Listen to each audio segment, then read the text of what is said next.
Hello there folks and welcome to Motorcast. Today it's time for the review of the Jerez Grand Prix in the MotoGP season, the fourth race of the 2017 MotoGP season. And here today to discuss this race with me is your favourite Slovenian, it's Beni. Unfortunately, Matty and Dan can't make it today, but it's just the two of us and I think we'll do fine in discussing this, won't we, Beni? Yeah, it's going to be fine.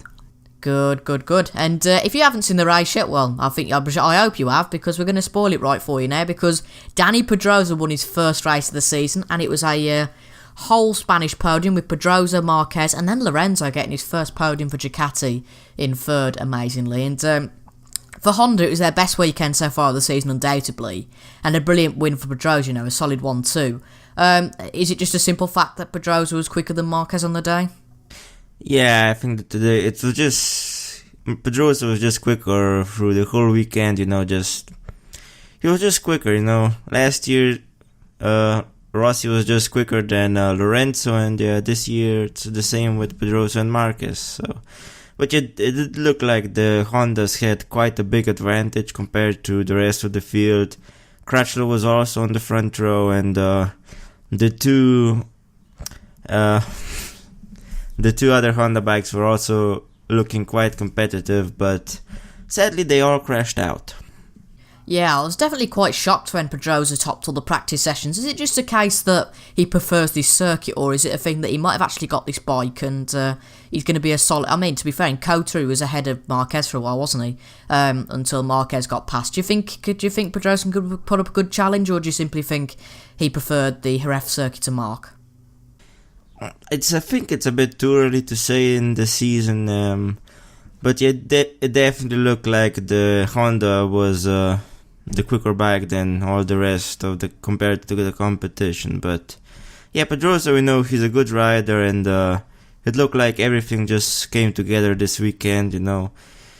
If this happens a few more other times in the season, then we can see him challenging even for a championship maybe, but as of yet, I think I'm just gonna be a bit reserved on that prediction. Yeah, I don't blame you there. I don't think we want to make anything too shocking and brass, a bit like Tito Rabat winning the title, but you never know. But on to their competitors then, who had an absolutely shocking day in contrast, Yamaha, and it was definitely their poorest day of the season so far. But it just closed up the championship if you're a neutral, so that's all positive and all that sort of stuff. But we can't really talk about them much today, apart from the fact, did you see anything wrong with Rossi's bike? Because it was very peculiar that he was that slow. I mean, he finished about 15 seconds behind his teammate, and that's a bit bizarre. Yeah, I can't really explain it, it just looked like the front of his bike just wasn't doing what he wanted to. It looked like he had tons of understeer, and that destroyed the tire probably. It's been a horrible weekend for the Yamahas, and even Vinales, and we know he's been very quick through the whole season so far, and he's only been able to finish quite a long way off the win, so it's been quite a horrible race for them, and one they do want to forget quite quickly. And this was a circuit that before the weekend started was said to favor the Yamaha bikes. So, and is it quite a shock that obviously Yamaha with the bigger resources weren't able to sort that front end out, whereas Tech 3, the satellite bike, seemed to get that pretty well, and that's why Zarco finished the head of all the Yamahas today. Well, I don't really know what the reason was why Zarco was so quick. Obviously, he's a great rider, and he just seemed to, the bike was just perfectly balanced for him. But I think that had Yamaha had a strong year this year at Jerez, that he would have been even better. But just problems, and I think that both the Tech 3s were using softer tires than most of the field. I think it was like they were using mediums for the front, while most of the field were using hards, and for the rear tire it was quite mixed between the hards and the mediums, so that might also have played a part in the result. Yeah, I think it definitely did, because you could see that Zarco at the start was, well, zooming past everybody, really. Anyone who was ahead of him, I mean, he was up to second at one point, past Marquez, and probably about a second behind the leader in Pedrosa, but because the tyres are softer, rather than having the hard rear, he did a degrade at the end, and as a result, he finished about 3 seconds behind Lorenzo in the end. But on to another competitor of Honda and Yamaha, and actually quite a shock positively today, is that Lorenzo got his first podium with Ducati and his first podium of the season. And it's also a good result from Dovizioso in P5, solid for Ducati, the factory team. And Benny, the question is now, I think, has Lorenzo finally got that bike understood? Because there were some pretty abysmal results before this, and this kind of shows that he might be up to the test now and has finally got that bike sorted after 4 races.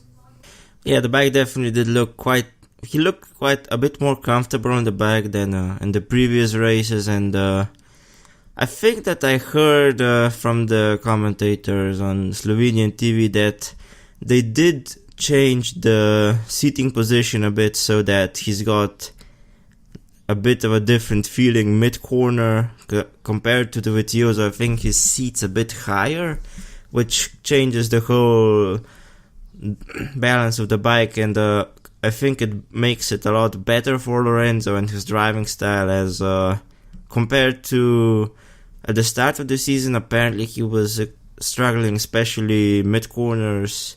He just went in quite quickly, but he had to do a lot of corrections and everything. And even the post-race interview, he said that it's still quite a hard bike to ride, it's still very unstable, and hopefully Ducati can get that fixed, and they can be even more competitive in the future. And another thing is that this track really never suited Ducati. They've really only had problems on it, so it's a good day for them. Yeah, it's definitely a positive. If this is a bad track for them, then imagine what they could do on a good track. If they can do as well as they can today, who knows what can happen. But on to LCR Honda, just Crutchlow, and despair for him. Qualified in the front row, made it a full Honda front row. We were hoping he could get a podium for the Brits today, but complete despair after crashing. And was it the KTM? It was the KTM of Espargaro, wasn't it, who followed him off?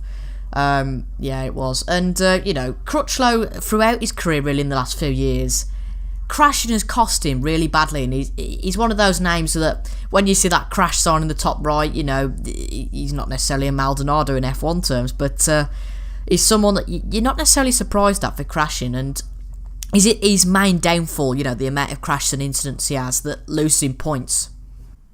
Yeah, I think it is. He's quite a quick rider. He's proved that quite a lot, especially over the last 2 years. But yeah, just at MotoGP, it is quite, on any bike racing, it is quite easy to just make a tiny mistake that costs you and you end up in the gravel. So, and I think that just happens to Crutchlow, And this was at the start of the race, and I just think that there was something when the tires were cold and everything, that if you just made the tiniest of mistakes, you were just in the gravel. So today was just a combination of everything. Yeah, it just shows really that with these bikes, and any bike really, that however much experience you've got, and then even Valentino Rossi could come off the bike, it's just one of those things with these MotoGP bikes that literally anyone could come off. But a real shame for LCR, and also a mediocre day for Suzuki. Their replacement for Alex Rins, Suda, is it Tsuda? Yeah, something like that. Poor from him at the back, over 20 seconds behind the Aprilia of Sam Lowes. Ian O'Neill, not really much to discuss for them, apart from obviously they're going to be missing Rins, aren't they? And I guess they just hope that it could, they'll write this weekend off, and I guess Benny, they'll just hope that they can improve in the next weekend. Yeah, but there were some encouraging signs at the start of the weekend. Apparently they got a new braking system and something else. And according to Iannone, it was quite a big upgrade for the team, and the bike felt much better than before. And he did qualify, what was it, 5th? And he was running quite well at the start of the race, but then just did what Iannone does a lot, crashed. Yeah, We all remember that from last year with Dovizioso, and finally this year he's kind of got away from that. But kind of talking a little bit more about Tech 3, the satellite team for Yamaha. We did touch them a little bit earlier, but obviously a best result for Zarco. Outshined Folger, who actually still did quite decently. I mean, finishing in 8th, just behind the Ducati and the Pramac, in the Yamaha of Vinales, and just behind Dovizioso in that sort of group. So that wasn't actually too bad from Folger, but the pure fact that Zarco, the Frenchman, has done fantastically really means that he's been outshone. The question is really, Benny, is Zarco going to go to a factory team next year? You know, is he too good for that Tech 3 bike? Yeah, that's a good question. I think it's a bit early to tell, but as it's only been like 4 races, so... But you know, Zarco's really, in the past 2 years in Moto2, he's just been the class of the field in most races, and he was just so much better than everybody else. And now this year, he's proving that, he deserves to be in MotoGP, and that he's a really, really good rider, But, he's got a decent bike, and, but yeah, the only problem is that I don't think that there's any seat openings for next season already. I definitely know nothing on the Yamaha and the factory team. I don't know if Pedrosa's contract's up at the end of the season, and I think that both Ducatis have got contracts running. So, and if you want to go to a factory team, it's definitely gonna be one of those 3, as KTM, Suzuki, and Aprilia still have a lot of work to do with their bike. But after Rossi retires, his contract's up at the end of 2018, I think that he might be offered a contract to Yamaha. At least that's what I hope to. But it's been also a solid day for Folger, 8th. He's solid, And going off the topic a little bit, I don't know if you've read an Autosport article the other day that the Dorna said that they wouldn't accept any other entries unless a team dropped out. But the only entry they would receive or grant would be a Rossi entry after he retires, to keep him in the sport. What do you think of that? Do you think that'd be interesting, really, to see Rossi maybe managing a team? Yeah, well, he already does in Moto2 and Moto3. He's got his own team. I think it's VR46 Sky or Sky VR46. Yeah, and in those categories, all the bikes are equal, and it's more down to the riders. And they've got quite a few talented youngsters, and just today in Moto2 they scored their first podium in only their 4th race as a team. Francesco Bagnaia finished 2nd, just the only behind Alex Marquez. And yeah, I think it definitely is more of something that draws the crowds in. As Rossi is by far the most popular rider in MotoGP still. Even after Marquez came in, he's probably the 2nd most popular rider at the moment. But it's Rossi. He draws in the crowds. I think a few years ago, when he broke his leg, before, he was injured for quite a few races, and as it was announced that he's gonna be returning to the track at the US Grand Prix, I think the ticket sales went up like quite a lot. They basically sold out. Dorna just want to do this because they want to have the Valentino Rossi name because it draws in crowds, so... Yeah, it's pretty much that old saying that MotoGP is Rossi and Rossi is MotoGP at the end of the day. And after being involved with it for over 20 years, it's only natural that they'd want to keep him involved. But anyway, back to the subject of the Spanish Grand Prix. Talking about Aprilia, the other factory team, and what a result today for Alicia Spargaro, who got some great points. First since Qatar when he got P6, but there was a lot of crashes in that race. I suppose there was a lot today as well. But so close to Lowe's first points in 16th. It was actually quite a way off, actually. 17 seconds off Abraham in 15th. But, okay, Lowe's a rookie, fair enough. But how much is Alicia out driving the bike? I think it is quite a lot. I think it isn't as bad as Lotus' current results are. Those are, I think, due to inexperience on the bike. Because, it's probably quite a hard bike to ride. The comparison to the two rookies at Tech 3, they've got a Yamaha that's one of the easier bikes to go fast on, and it's nicely balanced. So, I think Alish is out driving the bike quite a lot. I think if somebody quite average would be in the riding seat, that'd be 2 or 3 positions lower, but still, I think it's gonna keep getting better for Aprilia, as at the end of last year, just gonna keep getting better. And I think after Lowe's gets a bit more experience on the bike, we're gonna see both Aprilias constantly in the top 10. Yeah, that'd certainly be nice. I mean, like KTM, we'd love to see them in the mix, and if they can get up to the pace, that'd be brilliant. But on to KTM, another 2 points on the board for Smith. It was a crash for Espargaro after his brilliant qualifying yesterday. But just how much have they gained? I mean, that's a real surprise how much they've gained. I mean, they started the season a few seconds off. Now I think Espargaro is only a second off in qualifying. Now that's really impressive, isn't it? I mean, to gain that much and, how much can they gain in the future? It's always, especially for teams that are quite far off, it's easier to find big time games, as compared to the top teams like Yamaha, Honda, Ducati. They struggle to find 10 for 2 anywhere, but with the teams that are far behind, they've just got so much more headroom before they can find the limits. So, but I think it was an engine upgrade, or definitely they did bring quite a few upgrades this weekend, and it showed. The bike, I think from what I saw, looked a bit better through the corners and everything. So, just a good weekend for them, and they finally haven't been the slowest team out there, I think in every race so far this season, they've been the slowest as a team, just slows behind them who still getting used to the bike, and it's a positive sign, and I think it's just gonna get better for them as well. Yeah, absolutely. I completely agree with you there. And it's nice to see them doing well, because obviously in Moto2 and Moto3 they're doing particularly well. So to see them in the mix in MotoGP, the Premier class, would also be brilliant. But on to the other Ducati team, Octo Pramac. And it was a solid day for Petrucci. He's proved why he's on the 17 by beating Redding quite comprehensively. And out of the two drivers, I know it's tough to see, but there's a clear difference in machinery because Redding's got the year-old bike. But who's impressed you for the Octo Pramac team so far? Both riders, or Petrucci or Redding, or neither?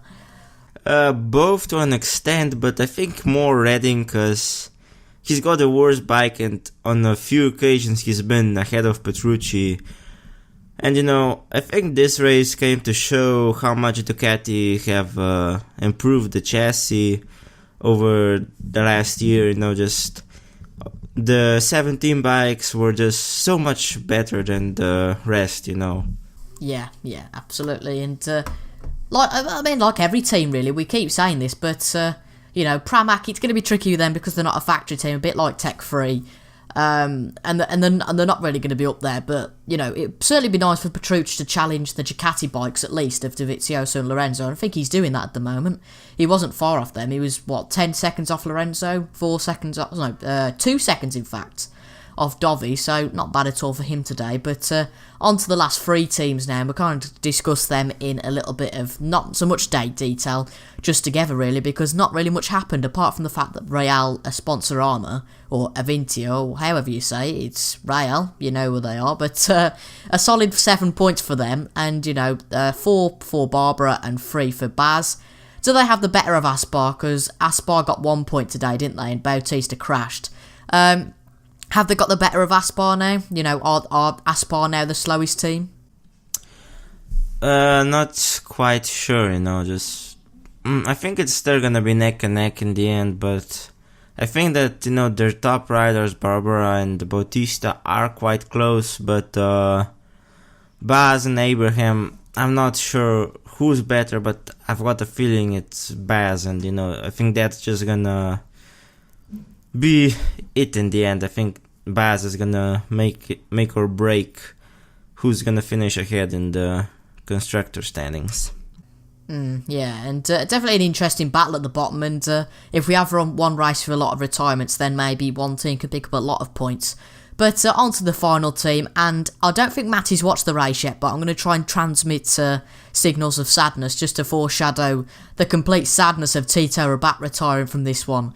But a bit of action, wasn't there, when Jack Miller and Bautista went off at the first corner, and Miller gave Bautista a bit of a push and discontent. Not really much to talk about, is there, for the Marc VDS team? You know, both drivers out, and a bit like Suzuki, you know, they just want to go home, go to Le Mans in France, and hope that they do better. Yeah, but you know, it was quite. There are some positives. Both drivers were more competitive than usual in qualifying. You know, Miller got into the top 10. You know, into Q2, and you know, just it's been a good weekend, except for the race for them. You know, but it wasn't even Miller's own fault. It was Bautista just took him out. I haven't seen, I think the replay cameras haven't picked up what exactly happened, but, you know, it was clear from Miller's body language, and, you know, that he was not satisfied and not happy, and that, you know, he was blaming 100% the crash on Bautista. Yeah, he's not going to be happy, is he? Because he qualified really well in 8th, I think. So that's really impressive for him, and well, he's just not going to be happy. But speaking of Le Mans, let's have a little bit of a preview as we kind of finish the discussion for today's race. And last year it was a Yamaha 1-2. Will we see the same again this year? We don't know. But Lorenzo dominated that one ahead of Rossi. And there was a lot of crashes. Marquez crashed, but just about finished. He did finish last out of all the runners, but notable names crashing: Dovizioso, Iannone, Crutchlow and Redding out of the Brits. Rabat also crashed, Miller and Brad Smith as well. Who do you see winning there? What's your top 3 prediction? Can Zarco change things up again, or will it be a Yamaha win, or will it be a Honda win, or who will win? Will it be Tito Rabat maybe? Well, you know, it's hard to predict, especially with what happened this weekend. You know, Yamaha was tipped to be the strongest bike, and they were just so far off the pace. And, you know, it's another one of those tracks that on paper suits Yamaha, so it's kind of hard to predict, but,